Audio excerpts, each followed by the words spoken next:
லெவல்ல இன்ஸ்டால வேற லெவல்ல ரோஸ்ட் பண்றாங்க. இதை பார்த்து ஆர்சிபி சிஎம்ஐயும் போட்டு அடிக்க ஆரம்பிச்சிட்டாங்க. இப்ப நம்ம அடிக்கிறதையும் பார்க்க போறோம். ஆர்சிபி எம்ஐ சிஎஸ்கே போட்டு அடிக்கிறதையும் பார்க்க போறோம். இப்பெல்லாம் சொல்லி எதையாவது முட்டு கொடுத்தாதான் உண்டு.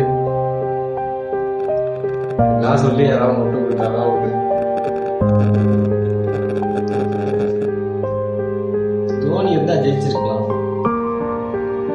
இதுல என்னோட பெர்ஸ்பெக்டிவ் என்னன்னா